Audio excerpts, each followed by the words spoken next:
Hi there, you're listening. I need to sneeze. Hi there, you're listening to Unnatural Selection, the show.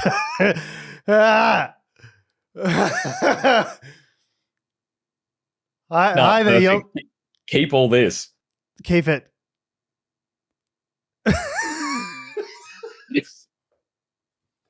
Hi there, you're listening to Unnatural Selection, the show about using type stuff and things. My name is George. My name is Tom. And with our powers combined, we are 66.666 recurring percent of Unnatural Selection. Make sure you visit us at our salubrious home on the web, unnaturalshow.com. Sorry. Just sorry. Sorry for the opening. Sorry for everything. Right, because, I wasn't sure whether or not you were keeping that opening. So it was like, he's apologizing. But what's he apologizing for? George, yes, and. Well, you will note that we are 1/3 short of an unnatural selection. We're just an unnatural select at this stage. We're missing our glorious co-host Adam Doreen, as he has recently been married to his lovely wife Eleanor, so he is taking a well-earned break. A beautiful wedding the other day. We were both groomsmen. Yes. Stunning. I saw some of the sneak peek video trailer of the wedding, which is like this summer. Oh man, and that they got the out. wedding of the century. They got out so fast, really quick. It was like a day later with the sneak peek trailer. It's done some quick cuts in Premiere for sure. and like film grade look. Like, you know how you can always tell if something looks like a home movie compared to like shot. Yeah, well, for a film, I looked at the guy, its frame rate and bit rate and all that sort of stuff. But looked incredible. I looked at the guy as he was shooting, and like he had a little viewfinder on top of the camera. Oh yeah, you were frothing. Oh, it was incredible. I'd never seen anything like it. I was like, this looks like color graded, like film quality, like post-production film already, just in the viewfinder of this camera, without him having done anything to it yet. I was just like, God, this looks incredible. I was like trying to sneak a look at the camera as though I would buy this camera or have the like there is no universe in which I could afford to have whatever gear this professional videographer has. But I was just like, what is that? Is that a what is that? It's a Sony, and is that a full frame, or what is that? Is that a Anyway, in the HDR. Looks incredible. Obviously, it's very beautiful. I welled up. It was very sweet. Very beautiful wedding, and obviously our best wishes to the bride and groom. I had to inhabit, for the purposes of this wedding, I had to inhabit a space which I am like genuinely extremely uncomfortable with, and that is being earnest. Being earnest. You were quite earnest a few times. I was shocked. I'm glib. And glib is where I reside. Mm-hmm. Glib is my home. Just a happy glibby guy. And, having to sort of go out there and tell my friends I love them and I'm happy for them and I appreciate being involved and I'm honored to be part of the bridal party is not a comfortable place for me, I have to say. I could see the pain. Ironic distance from just about anything like remotely genuine. It just makes me profoundly uncomfortable. So it was good to sort of be able to express those things to it was a safe space. It was a safe space for you to do that, but I could see that it was torturous. It takes a lot of effort for me. I don't know why. I gave him a hug after the ceremony was completed, and I said, "Love you, buddy." And you pounced on me like a fucking bobcat, my friend. You were right there. You're like, "Oh, he loves him. He loves him. He fucking loves him." Yeah, I say I love you all the time, and you're like, "Oh, I love you too. Oh, suck me off." And I'm like, "Yeah, what?" I don't think I quite said that, but yes, that is the tone. You've said that to me. You have said that to me before. Generally, my response. Okay. Generally, I'm sorry. My response is, "I'm in love with you," and then I'll act as though there's been a long-standing romantic relationship. For there's a huge problem with men not sharing their platonic love with each other, and I'm doing my bit to correct slowly that. Tearing down the walls of the patriarchy one brick at a time. If it means more when it comes from me. If you save it up, you can't blow your love load all over the place. Tom's love bombing here and there. Love you. Love this cat. Love Dune 2. You know, it doesn't count. It doesn't mean anything anymore. You've cheapened it. All right, so you're like the diamond industry, but a person. Like your love is plentiful. Yeah, your love is plentiful, and there is Huge so supply. much of it. It could be everywhere and make everyone just enjoy the lovely thing. But no, the artificial scarcity is the point. There's no profit in loving frequently. A diamond in the rough. Okay, so this is a news and politics podcast. Adam is obviously not here, but we wish him and his lovely new wife, Top story of the week. Adam got married. Top story. That is the top story for us. It is news. It's new information. It's new to our listeners. Now, I also, before we move on, there were like 4 different mentions of the podcast. At least. At the wedding. It was the most promo we'd ever had. Was it in someone's vows as well? I think Elle mentioned it in her vows. The celebrant dropped it a few times. And then Adam mentioned it in his speech. The best man mentioned it in his speech. Adam mentioned it in his speech. Like, there was a lot of promo. And I think you said to me at one point during the reception, if our listenership doesn't triple, if our from this alone, if we don't go from dozens to multiple dozens of listeners, it'll be an absolute stitch up, because that is the most free promotion that Unnatural Selection has had in a while. So you know what? If anyone listening right now to this in your ear holes was at Adam and Elle's wedding and you're here because of the numerous mentions of the numerous branding, 1, I'm sorry, but 2, welcome. Welcome. Everyone. So when the podcast was mentioned, everyone laughed. They're like, haha, we all know what that is. But there was like 150 people in the room. So that's more than we have listeners. So some of you know what it is and don't listen, or have listened and have chosen to stop listening. There's no way that I can take it that isn't hurtful. You know what I mean? That should be the title of your biography. There's no way I can take this that isn't hurtful. The George Sipos story. Selling against popular demand. No award seeking. No copy sold. So this is a news and politics podcast. Love out of the way. We've got that out of the way. Now it's time for the glib hour with Tom and George. Yeah. Earnestness is dead. Crushing bitterness on a Sunday morning. Crushing bitterness like so many Adderalls, and snorting it with the news, with a fiver of news that is the Unnatural Selection Podcast. So this week we're talking top story is the Victorian government has scrapped its plans for a second supervising injecting room in Melbourne. So keen, eagle-eyed or eagle-eared listeners of the podcast might remember that there was and is, I assume, a injecting site in North Richmond, which was a sort of a pilot study into the effectiveness of supervised injecting rooms. So in case you don't know what a supervised injecting room is, it's pretty self-explanatory. It is a room with, a number of chairs, good lighting, oftentimes medical personnel, and drugs like naloxone and things like that, which help prevent overdoses. So the idea is, if you've got heroin or other injectable drugs, you can come inject them safely at this location, and you're not going to be prosecuted by police or anything like that for possession of those drugs. And should you have an overdose, there's medical personnel there who can help you. Now, these are wildly successful programs and interventions for the purposes of getting people to not die, harm reduction. It's one of those things that's undeniably a positive thing based on all the data, all the research, but an understandably controversial thing when you just hear the idea. I see why there was so much blowback about it, but actually look at the data.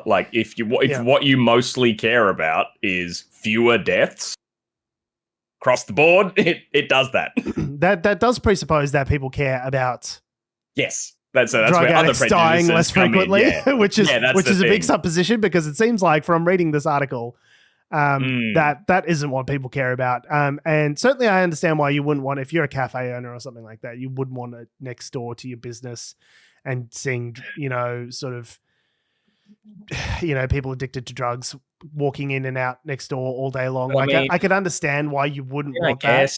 But also However, in North Richmond, you're probably already seeing that kind of anyway. this is the Like thing. on a night out in Richmond, you see some like at best trashed on booze, but yeah, like it is North Richmond in particular is an area that, obviously has a profound problem, and that's why they did the first injecting room there. But I remember when that started up initially, there was a bunch of controversy about that as well as to where they were going to put it, and the community was unhappy and all this sort of thing. But like, as you say, prior to that, there were junkies everywhere and just injecting on the streets, and you see needles on the streets. Like North Richmond, not a good place to be prior to the injecting room anyway. So it's not as though, the idea that, sort of conservative people have of like, oh, it's going to attract people that otherwise weren't there before. I just don't think people aren't going to catch a tram from Camberwell up to North Richmond to, to go and inject some drugs. It's like, it's dealing with the problem that is right here in the local community. Like people will go for a walk. They might go for a short tram ride. They're not like commuting to go to the safe injecting room. You know what I mean? Sorry, honey, I'm running late for work. I got to hop on the train and go shit up some drugs in Richmond. Yeah. And I don't think anyone who does not partake in heroin and other substances, that what was putting them off was, I can't do it safely.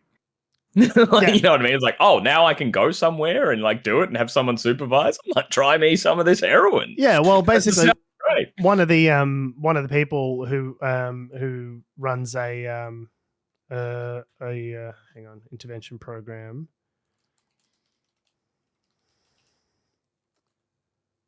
It's a nice silence going on here. Bloody hell! It's just wonderful. I don't know what George is looking up. It's not. Yeah, this isn't in the rundown. George is just looking something up, and I just want to get the credit right. There was a person who said, essentially, we've got a bunch of. Yeah, here it is.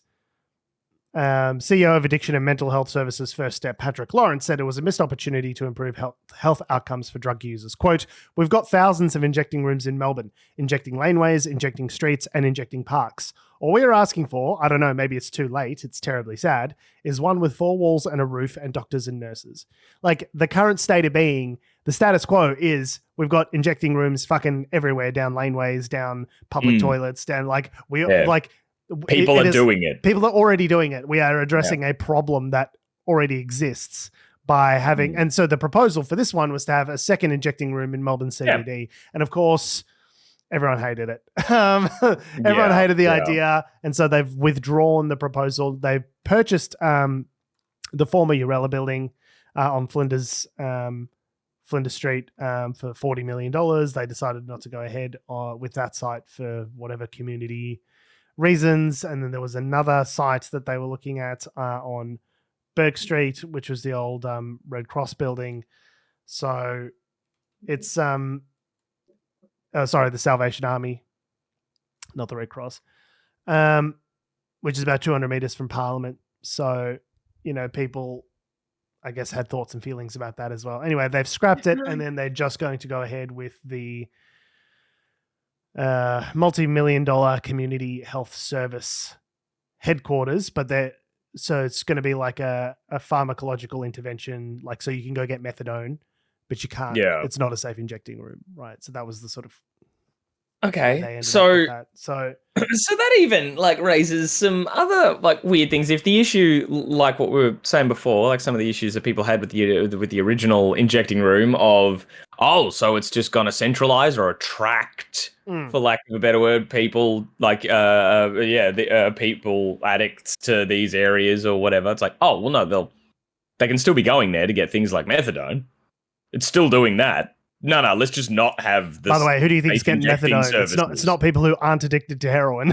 It's so all the things that you say are a problem will still be a problem, but we're just not going to have the injecting room because politics. Because reasons. So just so unbelievably stupid. And I think another part of this here that I find a bit interesting, I was amazed to see that the opposition leader, so the Victorian Liberal leader, slammed the decision to not have a second injecting I found room. that was so And I was funny. a bit It's just like taking an opportunity to criticize the government. I was like, and where would you put it, John Pizzuto? Where would you put the injecting room? Oh, we wouldn't do one. Oh, okay. Well, so what are you criticizing exactly? Yeah, the whiplash that I got was such like John Pizzuto has said, has slammed the decision. I'm like, whoa, okay, wow. Like the Vic Liberals are on maybe the same side I am on this issue, but his comment was just more, hang on, I had it here, quote, today's backflip has seen 4 lost years. Since July 2020, we've had a 40% increase in the waitlist for drug and alcohol services that ought to give Victorians no confidence that the Allen Labor government has any idea how to address rising drug or alcohol use. Right, so, what's your plan, John? And how are you going to be better on the issue of funding public community health than the Labor Party, Liberal John Pizzuto? I just don't believe it is such a bad faith argument because I don't think anyone, not even John Pizzuto, believes for a second that he would be better on this issue. He just wouldn't give a fuck about it. We've lost 4 years when the Liberal Party would have not given a fuck immediately about this issue. yeah, right? Like that's exactly what he's saying. Like it just seems to be this weird middle ground he's put himself in where he's like, you've spent 4 years trialing this thing and then you decided not to continue with it, even though that the data has said you should continue with it. Well, then those 4 years are a waste. Oh, so you're saying they should continue with it so as to not have wasted that data? No. I wouldn't have done the 4 years anyway. Yeah. I wouldn't have wasted the time. I'd have just let these people overdose in alleyways. Yeah. So there's such a bad faith argument because you know for a second that they don't give a John Pizzuto, the Liberal Party, does not give a single fuck.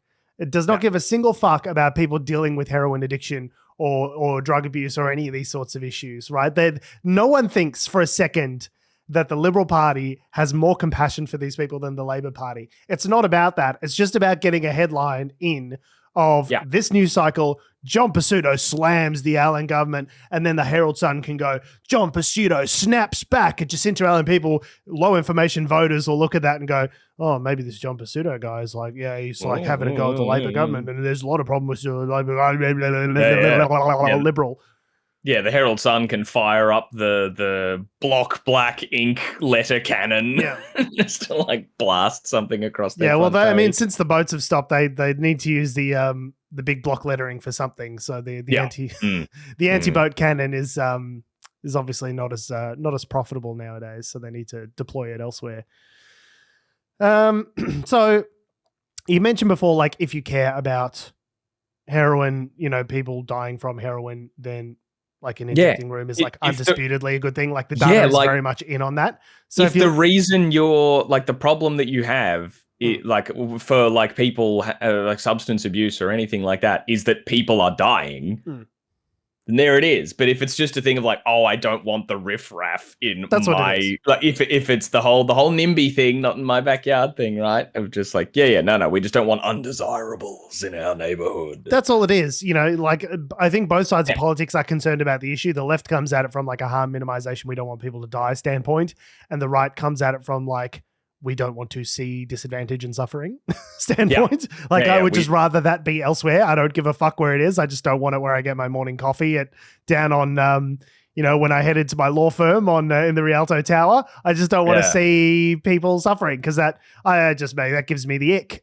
that might make me think about my role in causing this suffering, and I don't want that. But yeah, if you are someone who cares about people who are disadvantaged going through heroin addiction, the problem has gotten demonstrably worse from a low in 2016 of 0.58 deaths per month in the city of Melbourne. This is just in the CBD.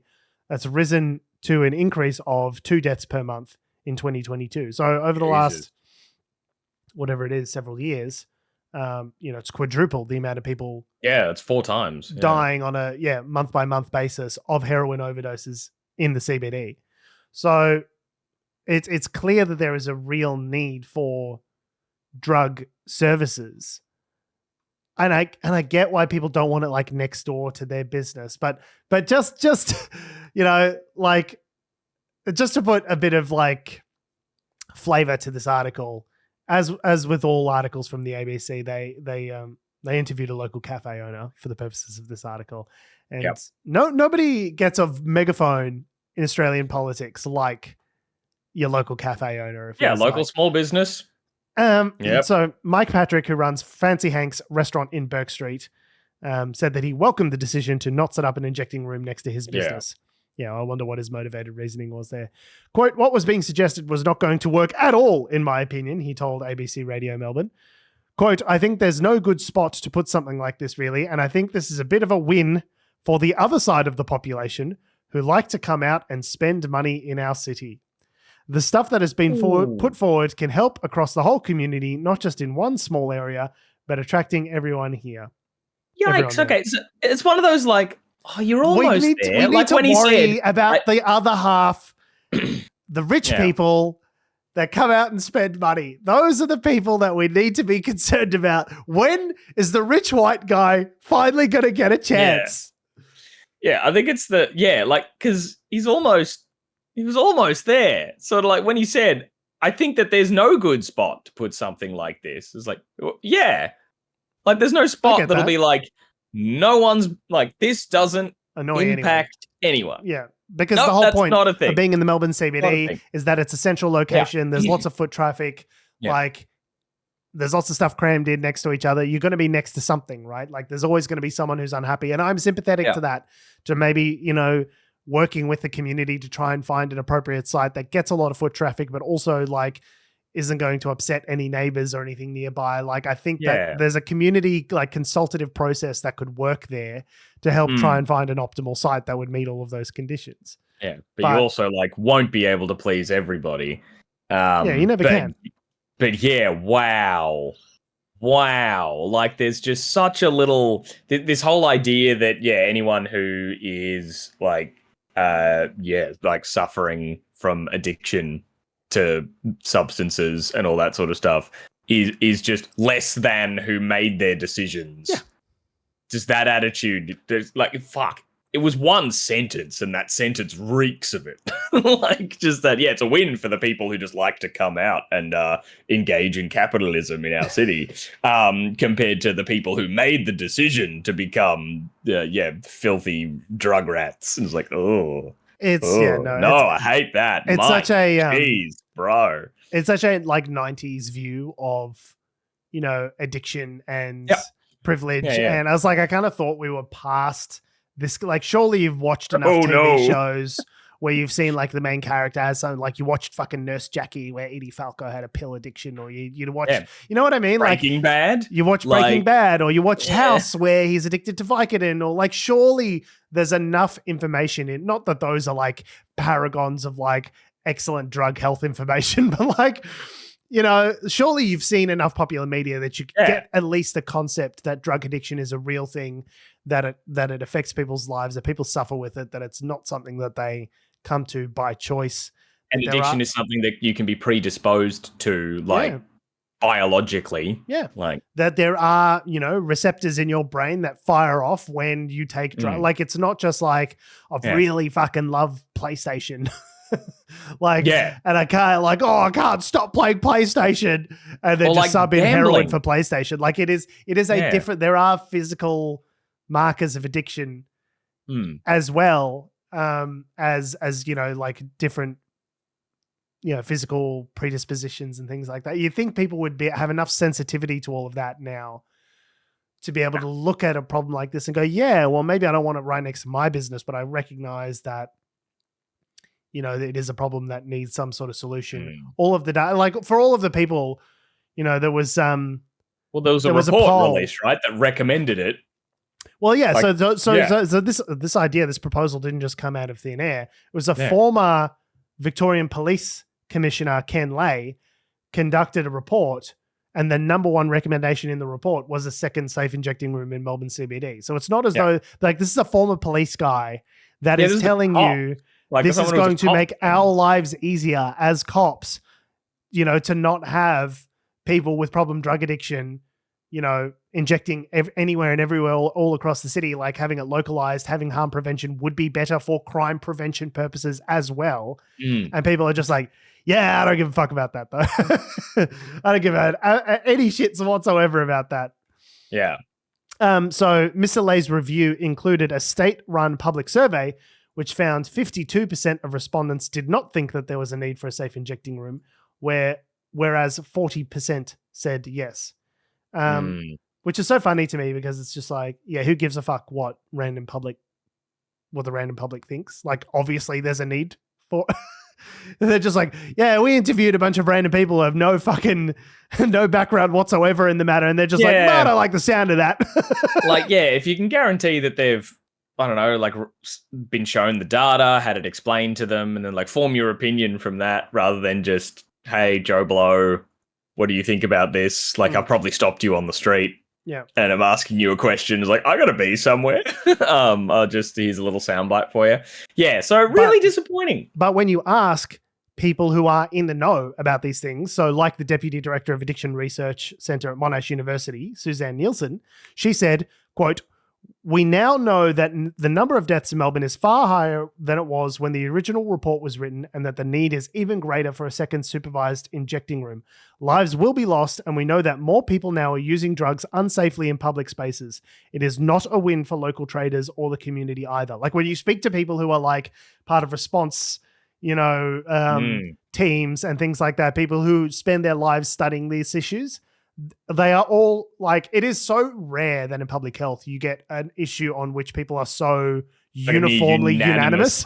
Yeah, a unanimous opinion. A unanimous opinion about anyone who knows shit about fuck to do with this topic is we should have safe injecting rooms. Like the medical data is undisputed in this regard. And yet you talk to the public like, I don't reckon we need it. It's like, it's so crazy making. Yep. Scream into the void. Yeah.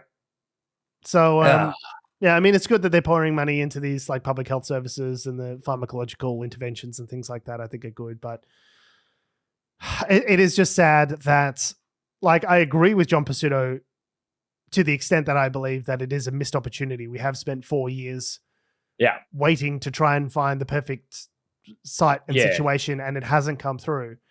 But you've spent 4 years trialing something and learnt that it was good. Yeah. And then you're not doing anything. That is bad. That is bad. That's the thing. That's the aspect about it that is bad. I just don't understand why, like I get there's political considerations. I get there's that NIMBYism, not in my backyard. People don't want it next to them and people don't like the sight of, but it's like, but this is undisputedly a much better situation than what we have currently. It's that status quo bias where it's like, well, out of sight, out of mind for me personally.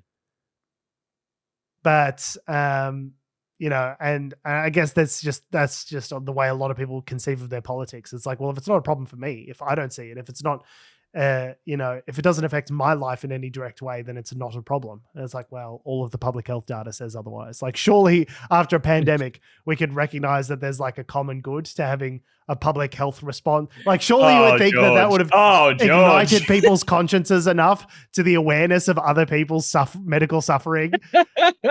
No, am I being foolhardy there? No, that you think there would be a general consensus over public good following the shit show we saw from 2020 onwards. Oh, man. Oh, we're doomed.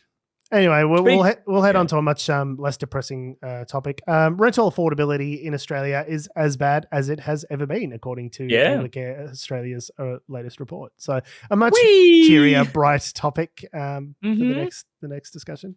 Yeah. So the 2024 Anglicare Australia rental affordability snapshot has recorded its lowest ever amount of affordable rentals across the country.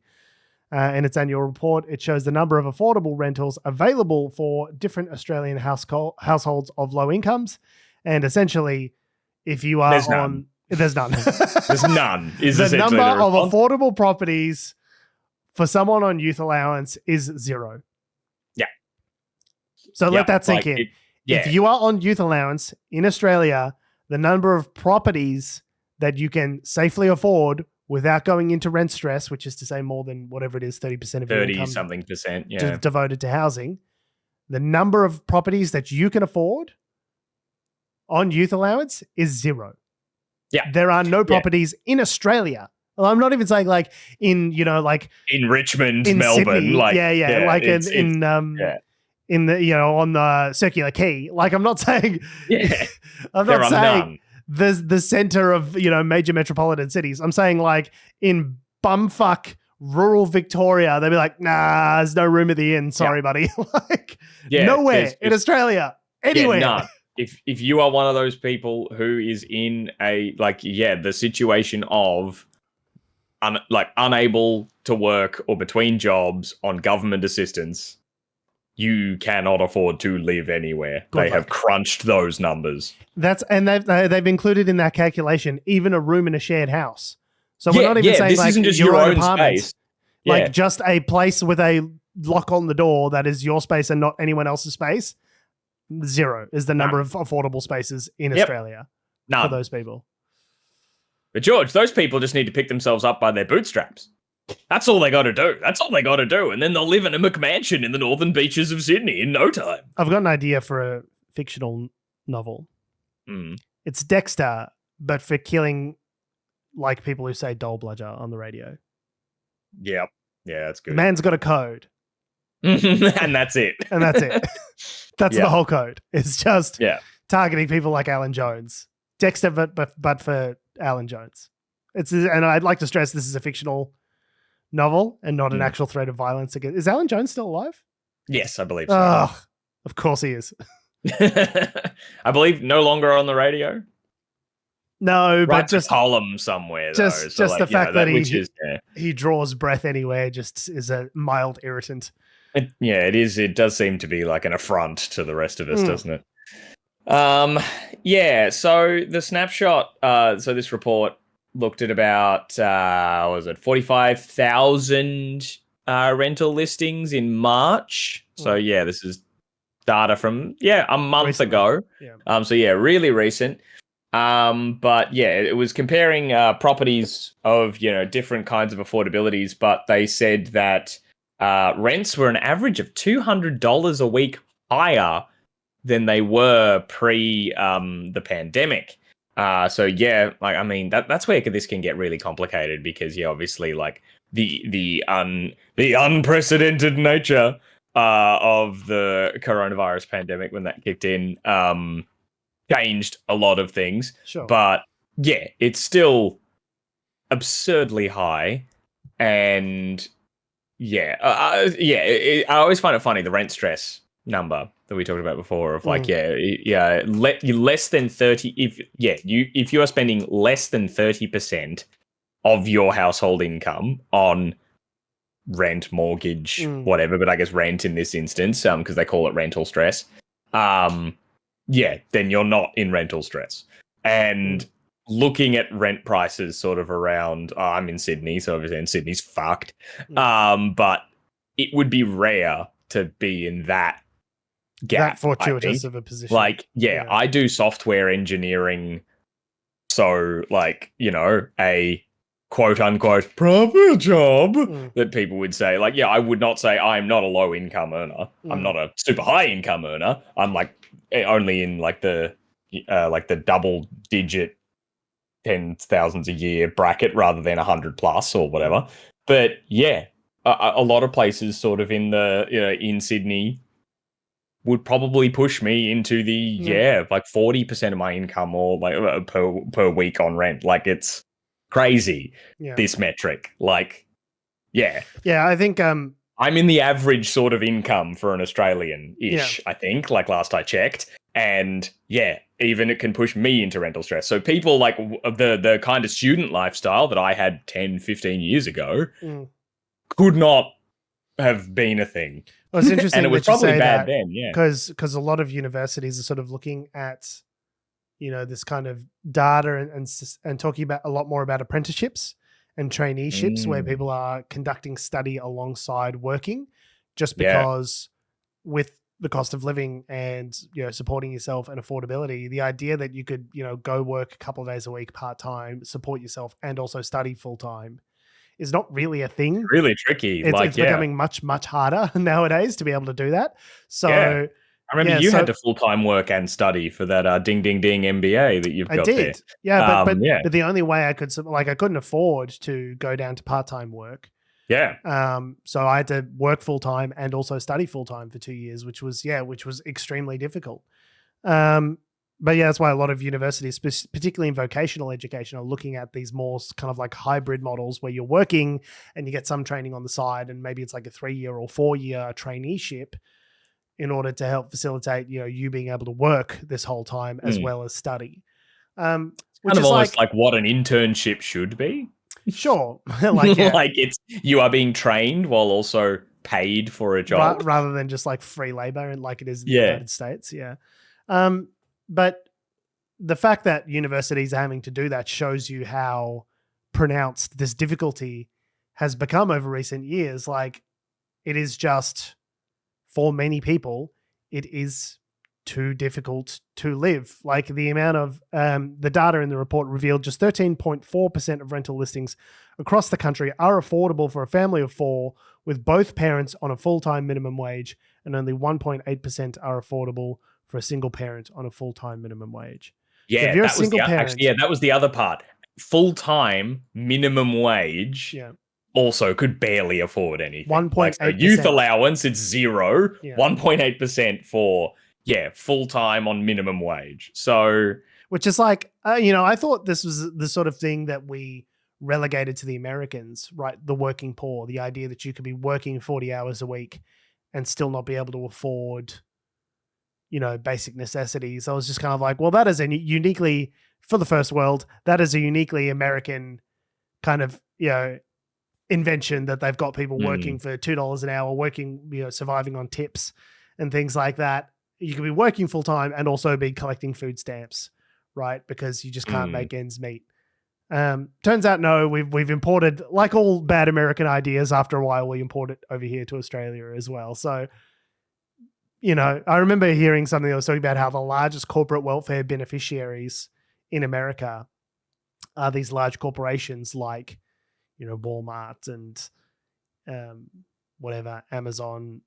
I think Amazon's actually better because they pay a slightly higher minimum wage than others. But like, say like Walmart, Target, those sorts of like large corporations are the biggest beneficiaries of corporate welfare because food stamps are out there. It means they can afford to pay their employees artificially low wages because they'll still survive, right? So I'll pay you below the poverty line essentially because I know you'll turn around and go and get food stamps. Yeah, food stamps can pick up the slack. Can pick up the slack from what otherwise we would be paying you. So it's like, when people talk about welfare queens, like they really should be talking about, large corporations that are taking advantage of government programs by allowing their employees to live at subsistence level in order to maximize their profits.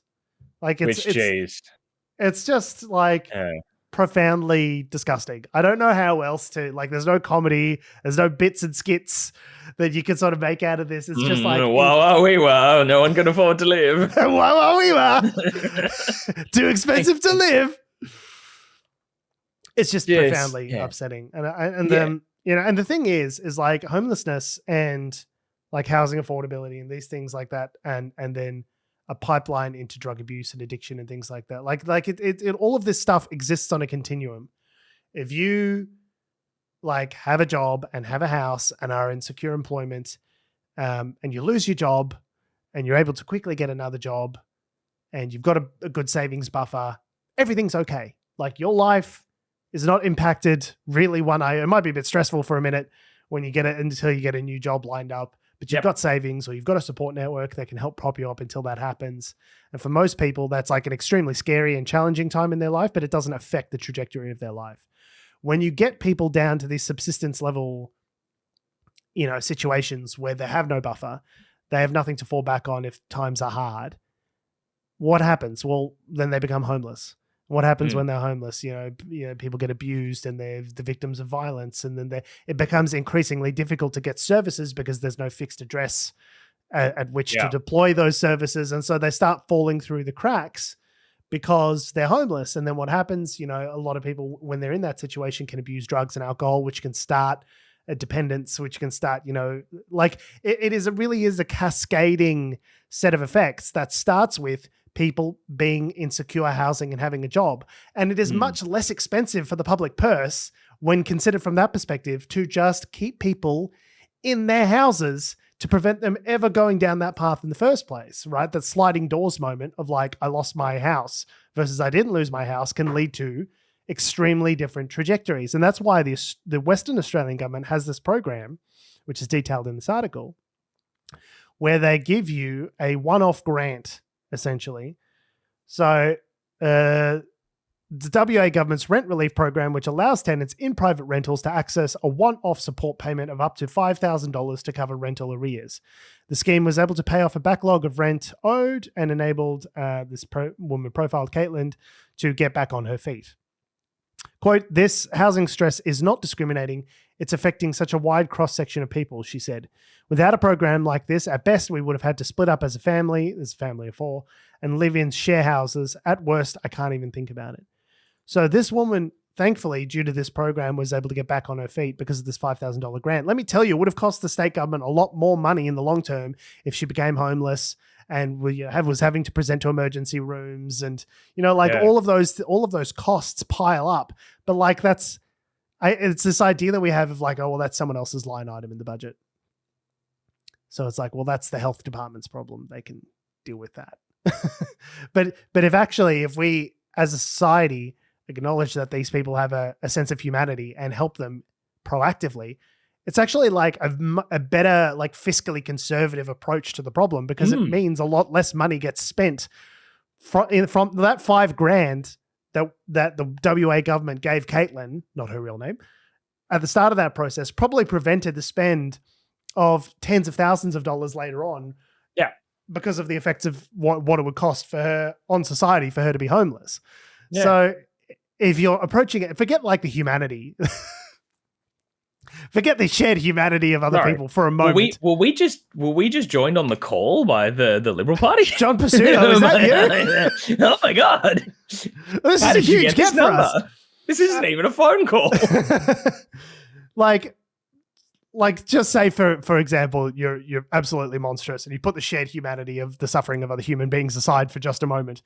From a fiscal standpoint, it is actually much smarter for us as a society to proactively deal with things like housing affordability and homelessness before they become issues, because it's actually less expensive in the long run.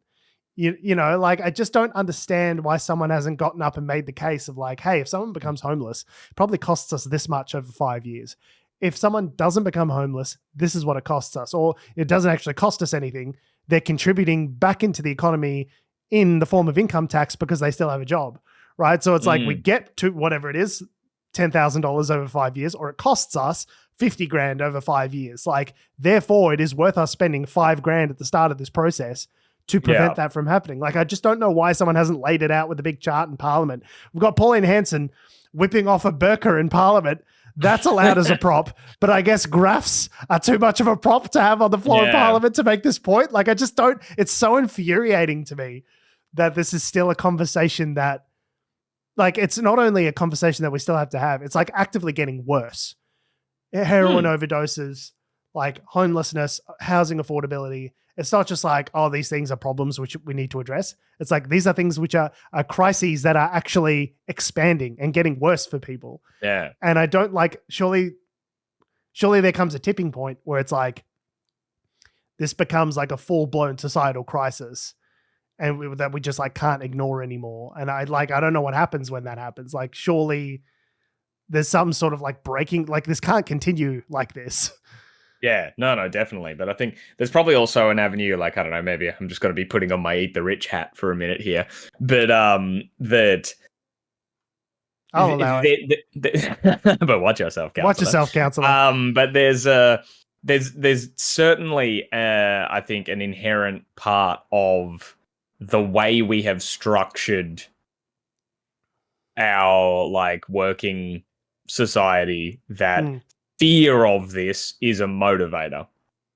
Explain more. Like the fear of falling into the kind of situation that like Caitlin and the others fell into is a motivator to still be putting up with other kind of bullshit in the working environment of either your wages or certain expectations and like longer hours, overtime, all these sorts of things that because because we don't have those kinds of safety nets in place.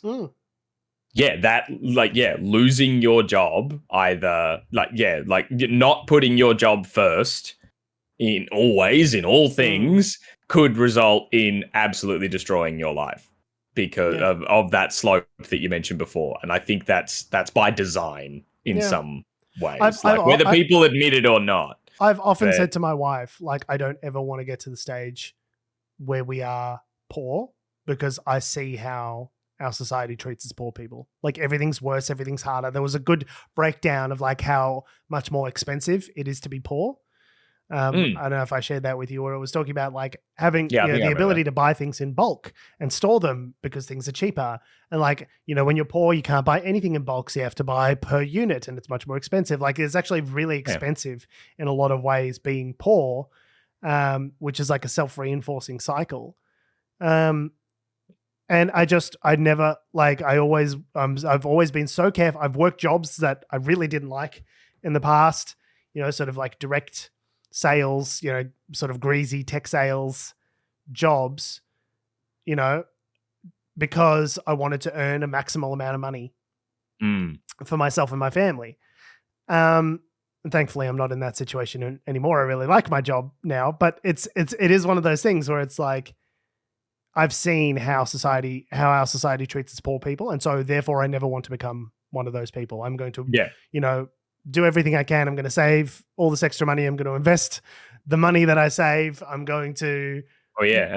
And luckily I'm in a position where I can do those things, and I can grind myself down and sort of wring every last, sort of drop of productivity out of myself for my employees' benefit in order to sustain my usefulness to them. In order to avoid that. But a lot of people can't. A lot of people, they have disabilities, or they have family, or they have caring obligations that mean that they can't work, like a dog for a tech company, 50, 60 hours a week in order to try and, get as much money as possible. Like, a lot of people shouldn't have to. And they shouldn't have to. You should be able to just work a job 40 hours a week and be able to look after your needs. Like, I'm not saying you should be able to have a mansion in Toorak on that, but you should be able to have a nice 2-bedroom unit somewhere where you and your family can live a modest but nice life based on one person's full-time wage. Like, I don't think that is a ridiculous thing to want for people. And yet, where, we as a society are kept policies that we come up with to try and ensure that will just be like, oh, so you're just incentivizing people fucking not to work. dole bludger handouts. Like, it's such 5th grade reading level comprehension of the problem. Like, it's so infuriating that our public discourse is still at that level. Yeah.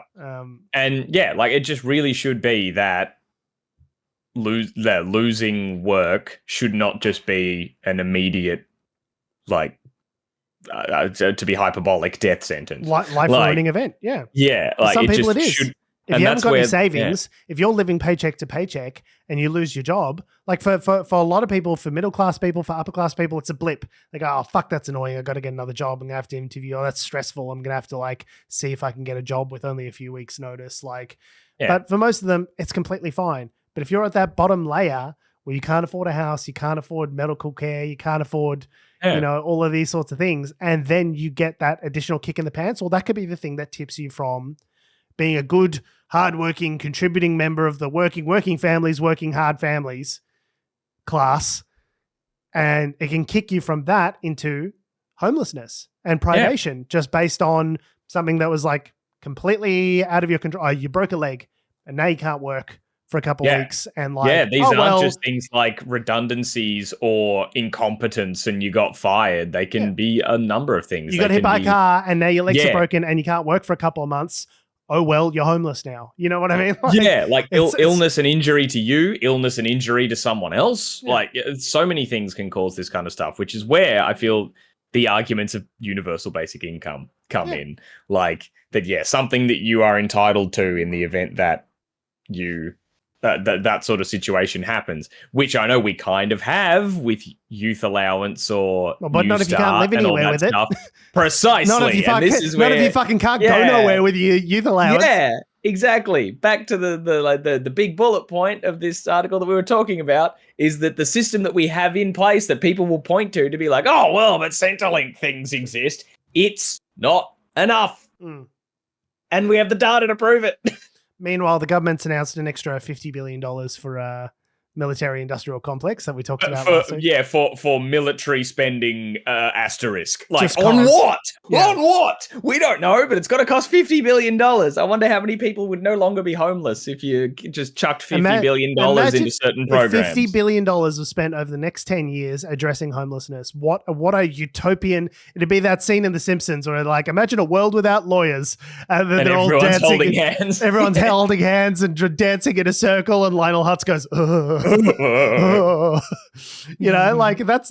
imagine what a world we could build if we poured $50 billion worth of resources into addressing these problems, into addressing a housing affordability, into addressing homelessness, into addressing drug addiction. Like, I really don't understand what government is for if we are not doing these things. It's pointless keeping us safe from ourselves, safe from whomever, from China, who's also our largest trading partner, who are keeping ourselves safe from.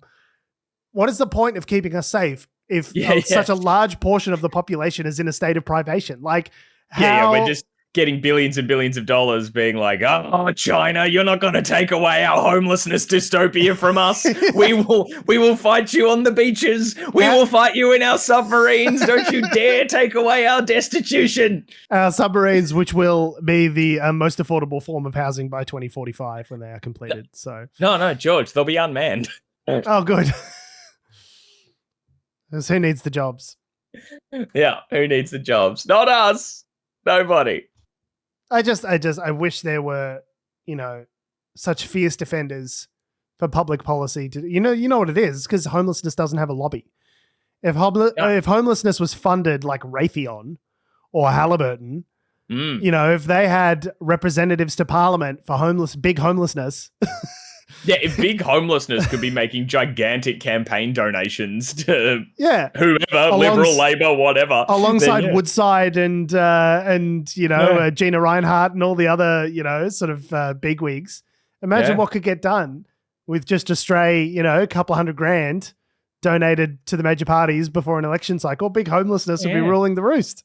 Oh, yeah, Gina, you know how many of those homeless people, if you took care of them and all that sort of stuff, could become future employees of your crazy empire? Just saying. Gina's too busy. No, I'm not gonna make that joke. I shudder to think. So thank you. Whatever you were about to say. Speaking of wonderful people like Gina Reinhart, Bruce Lehrmann. So court documents have revealed that Bruce Lehrmann refused an offer to settle the defamation action that he levied before his trial with Network 10 and Lisa Wilkinson began. So, oopsie poopsie. You gotta know when to hold 'em, know when to fold 'em. Well, he did not know those two things. He did not know when to hold them or when to fold them. So, no. Court documents have revealed Bruce Lehrmann refused an offer to settle with Network 10. Yep. Before the ruling came down. So.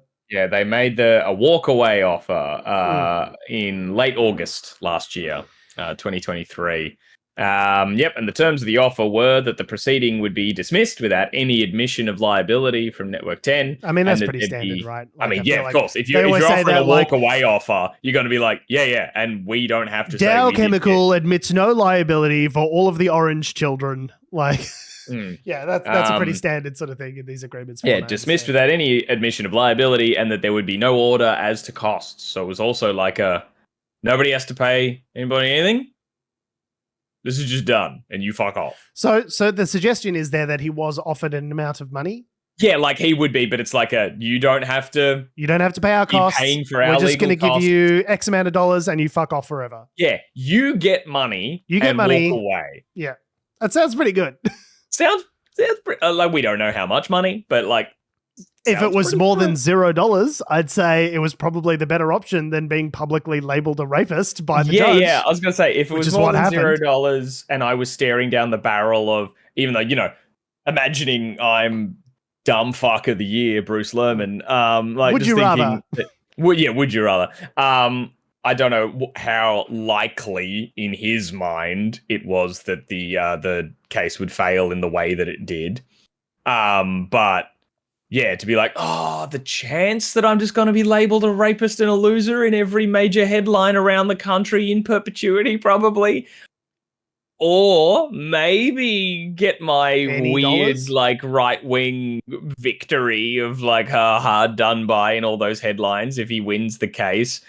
Or the money I'm currently being offered and guarantee that neither of those things happen. I'd probably take the money, I'd TBH. take the money. But that's why you and I are not Bruce Lehrmann. Well, many other reasons, not just that one decision. That's the only reason. That's not the sliding doors moment for that split that keeps me. There were from many sliding Bruce Lehrmann doors and myself. Yeah. Holy shit! The amount of sliding doors moments between you and Bruce, there was a many sliding doors moments prior to. Like, I am Doctor Strange in the multiverse of madness. Yes. How many sliding doors there were? Yeah. You're about as close to the to this version of Bruce Lehrmann as the reptilian version of Doctor Strange in the multiverse. So you you have to think you could totally spin that as a victory though. Channel 10 settled that I was with often me. to walk away. They were scared of me, or like, right, they were exactly. scared of losing because I had such a good case. Like, why would they settle if Why would they settle if I had such a good case, sort of thing? Like, that's the argument that you could turn around and make. Yeah. If they didn't admit any liability. Why did they settle? Right, exactly. I totally think you could have spun that as victory, but of course, but he's an idiot. Well, one thing that we know about Bruce now is that he's someone that you could definitely play poker against. So that's if you see him in any games coming up. There's the man is not a great bluffer. Yeah, if he needs another in his local poker night. Although I still don't want to hang out with you piece of shit. He may be a bit strapped for cash. Yeah, so. Even the prospect of clearing you out still does not motivate me to want to have anything to do with you. No, I don't think it'd be worth it. And that's the flop. And Brucey, I'm so sorry, mate. That's a full house. I'm gonna take everything you got, buddy. I'm so sorry about that. Yeah. What's that? I actually had a royal flush. Oh, that's so crazy because you had a straight. You thought you were gonna win that. That's heartbreaking for you, Bruce. Yeah. Oh, that's got to be the worst thing that's ever happened to you. It's got to be the worst, surely. Yeah, what a fucking dickhead. I mean, I don't have a whole lot more to say about him sort of at this point. We've outlined what a piece of shit he is. Not a Bruce Lehrmann fan? No, not a Bruce Lehrmann fan. Not a Lehrmann stan? Yeah, you had the opportunity just to be to walk away with something, and your hubris pushed you to Hopefully this will be a lesson to doughy white men everywhere that defamation, like undertaking a defamation case, is just not going to work in your favor. Like, it's just no matter what Kerry Stokes says. No matter what, don't listen to Kerry. Okay, don't listen to a little billionaire devil on your shoulder who's happy to fund the process. Don't listen to him. He has not got your best interests at heart. No. Speaking not of... even his own best interests at heart. Like, Jesus, pissing away all this money for just all these men to be labelled as guns. It's pocket change. It's like you paying for Netflix. You know what I mean? Like, the amount of money that it is to Kerry Stokes, it's like, whatever. It's like $17 a month. Like, who cares? And maybe this is just sport to him. He's like, yep, I want to ruin these men further. Yeah. I'll have some millions to do this case. You can only eat at one restaurant at a time. If you're a billionaire, you can only you can only wear one pair of pants. You can only sleep in one bed at a time. At a certain point, you run out of things to spend money on. You just got to find new things, new ventures to sink your ill-gotten billions into. He's like a Greek god sitting up on Olympus, just being like, well, I'm bored, so let's make my minions just do something chaotic and destructive. That'll kill a couple of centuries, crack a six-pack. Yeah. I'll make this guy fuck his mother and kill his father. Like, look, that sounds like 30 years of fun. Let's turn into a goose and fuck. Yeah. Oh my God. Why not? Let's go for it. Yeah. Speaking of doughy billionaire shitheads, Donald Trump has been obviously his criminal trial is proceeding apace this week. So the jury has been seated, and I gotta love all those jurors. Cannot believe they found 12 people who they are confident enough do not have a bias for or against Donald Trump. Well, see, the thing is like you get a certain, in voir dire, the process of choosing a jury, you have a certain amount of, I forget what the terminology is, but like, like, certain you can amount only of challenges, and some can, and like a certain amount of challenges without a reason. So just like I call veto on this guy because he looks like a shithead. And then there's like a number of challenges with reasons. Yeah. So we think that, this person can't serve because they wrote, I want to teabag Donald Trump on social media in 2017, right? Yeah. But once you've expired like a significant amount of challenges, like you just kind of got to get what you're given at a certain point. Yeah, so you're stuck with what you got. They thought that process was going to get really dragged out, but they seated the jury in like a week, which I love the idea of like, I think crooked media for a while, the Pod Save America guys were selling unbiased impartial juror t-shirts for people for this trial, which I love the idea that you would just go, yeah, totally unbiased. But my hand up right here. I love being unbiased about Donald Trump. My God, I'd love to hear that judge if like, all the people were like walked in and sat down and there's like 10 people with these shirts on. It'd be just like, you are making a mockery of my courtroom. Like just the rant from that judge would be legendary. Anyway, so, so they managed to seat the jury, but given that, it's 12 people from New York who like overwhelmingly voted for Joe Biden, or overwhelmingly vote for Democrats as a rule. Yeah. I don't see any of them being like massive Trump stans, but you never know. All it takes is one with a criminal trial to like, to hold up the process and say that there's reasonable doubt. So, and the juror, I forget if we talked about this, that graph that they had of like where each juror gets their news. And like some yes or no as to where they watch. And, there was one person who only does New York Times and Fox News where you're like, wow, that's a swing. You are really trying to like both sides, everything. No, I definitely watch everything. I'm completely impartial. And there were people who did watch everything. And I'm like, oh God, I worry about you. But then there was the one juror, I think it was juror number 4, none. They ticked none of the boxes. So I don't know if that was just... I don't know, they just organically get their news just from other people telling them what they saw in various publications, or they were like, no, I actively do not consume news Donald who? I go out of my way to do it. President of what? Yeah, holy shit. They are in for the ride of their lives. Wait till you hear about the insurrection, my guy. Yeah, holy cow. Yeah, like does January 6th mean anything to you? Does it mean anything? Does 9/11 mean anything to you? I think that's when I take the tree down. No. You need to catch it. It's like someone's just come out of a coma. It's just like you need to catch them up on the last 20 years. Isn't that place where I can go get like a fucking like frozen Coke at 2 a.m.? No, that's 7-Eleven, my friend. 7-Eleven. Yeah. That's no, right. What about the sex cauldron? I thought they closed that place down. Yeah. But so the trial's going ahead, and there's been some, testimony from a particular individual, the former CEO of American Media, who publishes National Enquirer. Insanely named David Pecker. David Pecker. Which, amazing. Like, just brilliant, and journalists everywhere are having fun with this. You were telling me a bunch of like Pecker leaks headlines. And tell me about that. A friend of ours, mutual friend, Jax, was just sending me some pictures. Like MSNBC had the little breaking news tagline at the bottom saying Trump worried about Pecker leaking, which is beautiful. No, that's the worst thing. You don't want a leaky Pecker. Yeah, NBC News saying prosecutor cuts off Pecker, like in their live coverage. So, like, it's every journalist's dream. You went to journalism school for 3 years, and you're like, yes, the name of someone in a prominent news event that I am covering's name sounds like Dick. Here we go. Love it. Here we go. This is the one. This is going to be the title of my memoir.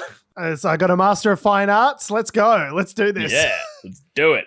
So David Pecker, the former CEO of American Media, AMI, said that, so he was the former, so American Media owns the National Enquirer, and the National Enquirer, as many people may know, was caught up in a bunch of a catch and kill scandal. And this is how it relates to Karen McDougal, aka Stormy McDaniels, who was paid off. Stormy Daniels. Stormy, what did I say? Not McDaniels.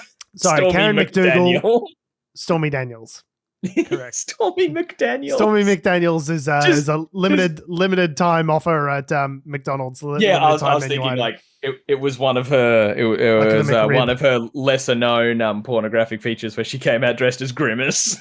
Hey, Stormy McDaniels. Grimace. Donald Trump looks at this and says, I find this strangely compelling. Yeah, Grimace, objectively the sexiest of the McDonald's mascots. No, Grimace can get it.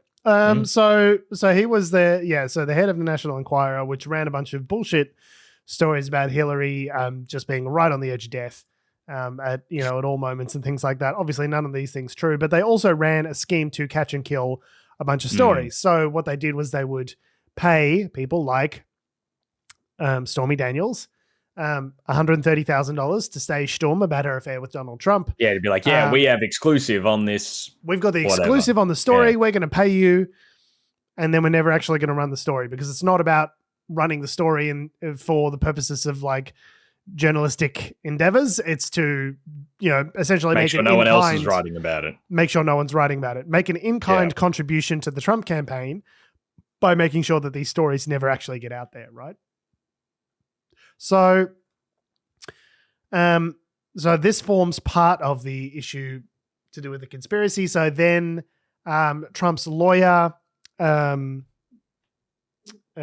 Cohen, reimbursed, paid Stormy Daniels. You're going to do it for the rest of the show now.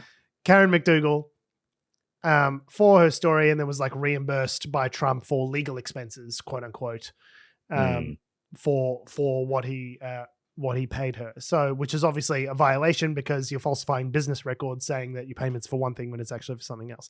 The irony is around this whole thing is if Trump had just paid her directly and just made the line item briefcase full of cash, hush money, like this wouldn't be a crime. It wouldn't be an issue. But because you're getting involved with like elections and payoffs and legal expenses and like getting campaign finance involved, it's sort of blown up into this whole other thing. And of the cases that are going against Donald Trump, this is the only one that's like properly underway and shows any sign of actually resolving prior to the election. Now, there's been a bunch of stories in very poor taste talking about how Donald Trump is falling asleep during these proceedings and farting. And certainly the Unnatural Selection podcast will not indulge in that kind of not at all. Okay, we certainly wouldn't want to talk about the fact that Trump's unconscious fart box is just, steaming up the whole jury. Like that's certainly not the kind of hotboxing. Just hotboxing the entire jury pool with his stinky McDonald's farts. That's certainly not the kind of... I hadn't seen those details. That's certainly not the kind of prurient story that Unnatural Selection would engage in. So I would thank you not to mention anything like that going forward. I wonder... Are they well timed? I'd love it if it's just like... And did Mr. Trump say that this was hush money? Comes from the back and they're like, God damn it. Like he's just like... That's what I have to say to that. Brilliant. I mean, to be fair, I can't speak to the timing of the farts. Because like to be fair, like I was seeing have they taken this out? Oh no, yeah, here we go. So part of one of the articles here the ABC has talking about this courtroom is like what it's like to be one of the journalists in there, as to like that it takes them ages to be cleared by security. Once they're in there, they're frequently locked in because if Trump's on the move anywhere, they have to control where everyone is to make sure, like Secret Service, all that sort of stuff. They can only drink water in the room. You can't eat or drink anything else. Bathroom breaks are infrequent, so you're seeing just lots of people while they're queuing up for the bathroom in one of the designated breaks, just shoving food in their mouths because you don't have time to do both. I'm like, yeah, understandably he's falling asleep and farting. If they're not going to let you out of the room for a little kip and a toot, then you got to do it there. It's just crazy. It's crazy to hear the quiet parts so loud. Yeah. Secret payments, killing stories, like a former head of a quote-unquote journalist publication just being like, oh, yeah, we were like picking up stories so as to not inform the public. Fourth estate who? Yeah. How does journalism work again? Remind me. Yeah, what are we supposed to do? what's the purpose of being a journalist or like an editor of a major publication? Oh, return of investment for our shareholders. No. I'll give you another try. So the testimony goes into detail about how Pecker, paid numerous times for to capture and kill stories with relation to Donald Trump. The defense was trying to make the argument that, like, no, they did it for Arnold Schwarzenegger as well. So it's not just like about the presidential election. This is like a tactic that they use to get access to particularly powerful people, to get them to like do features and exclusives with them going forward. Like, hey, we did you this favor, now you can do a favor for us, kind of thing. But I mean, if that were true, I kind of think the fact that Trump was running for president kind of like nullifies that. You're like, hey, this guy might be president. Like, yeah, we should probably be more scrutinous. It's a little bit different to just like, Donald Trump, Arnold Schwarzenegger had a baby with his nanny. Like, it's less about the purient sexual thing and more about the fact that this guy's going to be president and having something over on the president. So, and there's quotes, contemporaneous sort of like quotes and information from the time, which talk about how, so there was two stories. There was, they paid $30,000 to Trump's doorman. And there was like an allegation of Trump having fathered a child out of wedlock, which I think turned out not to be true, but the doorman had a story. And so they paid him off for the story, which is 30 grand. So this is from Pecker. I said, we already paid $30,000 to the doorman. We already paid $150,000 to Karen McDougal. Pecker told the court, I am not a bank. Pecker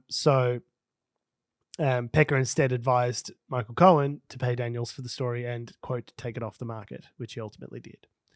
So, and there's messages from the time. Woman wants 120K, has offers from Mail and Good Morning America. Howard said in a message to Pecker, I know the denials were made in the past, but this story is true. So there's messages from between, the national, the editor-in-chief of National Enquirer and the CEO, David Pecker, acknowledging that the story was real, acknowledging that, there's money being discussed and negotiated to pay her in order to silence the story in advance of an election. Like, in terms of the facts of the pretty case, damning. Like, it's pretty clear what's happened. Like, and no one's denying it. Yeah, Pecker's testifying. Pecker's putting out, as they say. So, the question is, will it make any difference if he's convicted? It seems like he's going to be convicted. I don't see how he could not be convicted. They're trying to try, I think it was in relation to this, they're trying to try out a defense of like, basically when the president does it, it's not illegal. Yeah, they are really putting that to the test. So, like, what Nixon started, they are going to certainly be trying to see. I don't remember if that was in relation to this case or another case, but they're like, no, sorry, that was the one that they're making to the Supreme Court. Right. Another one of these criminal cases, but like, it's hard. It's so hard to keep all this shit straight. Like, I mean, on this one alone, there's 34 charges. Yeah. And people say, when polled, would you vote for someone who's got a criminal conviction? And like a large, amount of people say no. But I wonder, man. People go, that was a beat up, or I didn't really know the detail of that. That all seems shady. Like, I think if you're predisposed to wanting to vote for Trump now, like, I don't think the criminal of course charge they will. Being successful for which Trump is saying like it's all trumped up, it's a witch hunt, all this sort of stuff. All his followers will go, okay, well, I don't know, that sounds like it could be possible. Think, like, I'm going to vote for the guy I wanted to vote for anyway. Like, I could see that happening. And I also think, like, the criminal convictions wouldn't be existing in a vacuum, right? Like, it's not like it's just a generic sort of thing. Like, maybe, triple homicide. Yeah, I'm not voting for that guy. He tried to pay off a porn star that he'd slept with to not talk about it. Baller. Like, they'd still what like, a badass. Yeah, oh man, that's dope. Like, yeah. So yeah, it's the kind of thing that or maybe more to the point, they'll find a way to rationalize still, like, if they were keen to vote for him, even with all the allegations of this sort of stuff going around, him being convicted of it, I don't think will change their mind. If they're predisposed to vote for him, you're already too far gone. Yeah, exactly. If it was even a question before this, like there's no helping you. When he said I could literally shoot a person on Fifth Avenue and I would still have all my supporters, he was right. Like he was right. Yeah, that was scary for a number of reasons.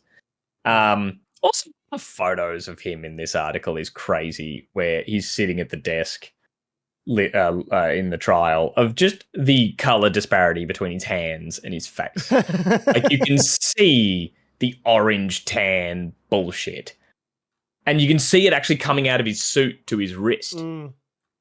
So wow, he does that orange under the clothes. He doesn't have like a white tan line like at the base of the neck that you can see from. It sounds like maybe they just blast him up except for his hands. I don't know. Anyway, you look like you do a spray tan or something. You just do like one of those, like in this sort of like in a little pod or something. Yeah. Stand in the pod and do the weird thing. Don't want to do the Ross from Friends where you get blasted in the front and then don't realize you meant to turn around, realize, wait, maybe I'm not meant to. Then you turn back and you get twice in the same direction. Oh no. Yeah. Classic. What a tough day that must have been for David Schwimmer.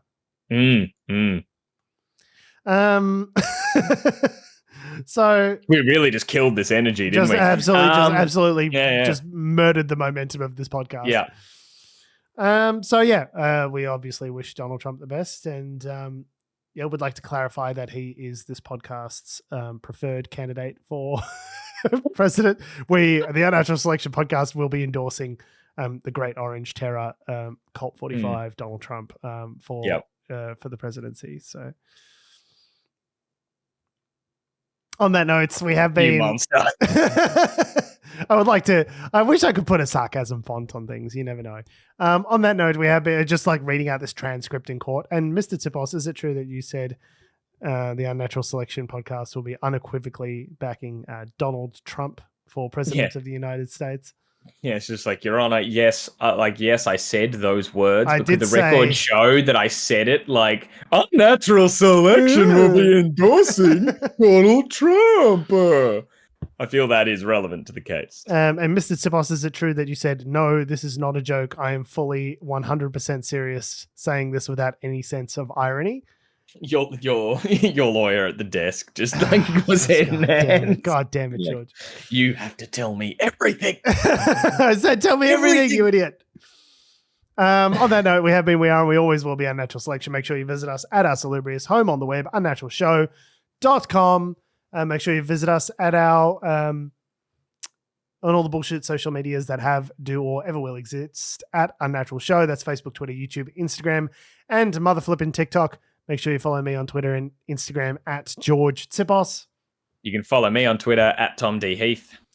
And you can follow Adam down to this exact location on the Mornington Peninsula where he's currently residing in order to gate crash his honeymoon. Yeah.